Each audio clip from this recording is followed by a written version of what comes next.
రామ్ నారాయణ రామ్. ఈ విశాల ప్రపంచం, ఈ సర్వ ప్రపంచం అదే పదం ద్వారా నిర్మించబడింది. అదే వేదం పదమాధ్యమంలోని ఆ శక్తిని అర్థం చేసుకోవచ్చు. అందులో మునిగి తేలగలిగితే వివరణ ఇచ్చినా ఇది అర్థం కాదు. మనమందరం ఈరోజు గ్రహాలు, ఉపగ్రహాల్లా తిరుగుతున్నాము. మనం ప్రయాణికులు. మనం ఆకాశాన్ని చూచి ముందుకు సాగుతాం. ప్రతి గ్రహంతో మనకు సంబంధం ఉంది. ఈ గ్రహంలో అంత శక్తి ఉంది, దాన్ని ఏ వివరణలోనూ బంధించలేరు. భూమి మాత్రమే గ్రహం కాదు. అన్ని జీవులు, మనుషులు, మత్తులు, చీటికలు అన్నీ ఒక్కొక్క గ్రహమే. మంత్రంలో అంత శక్తి ఉంది. కాబట్టి మీరు ఎటువంటి బంధనంలో పడరు. జీవన కర్తవ్యాలు చేస్తున్నప్పుడు ఈ మంత్రాన్ని జపిస్తూ ఉండండి. మీలో అన్ని శక్తులు ఉన్నాయి, కేవలం వాటిని అనుభవించలేకపోతున్నారు. ఈ పద ధ్వనులు అభివృద్ధి చెందగానే అవి ప్రస్ఫుటిస్తాయి.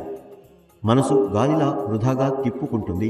గాలి తాకుతూనే ఉంటే అలాగే మనసు కూడా గ్రహ ఉపగ్రహాలను తాకుతూ ఉంటుంది. సముద్రంతో కాలువలు కలిసినట్టే ఈ ప్రపంచమే మనసు వృత్తిని నివృత్తి చేస్తుంది. ఉద్రేకం ద్వారా మాత్రమే నివృత్తి జననం పొందుతుంది.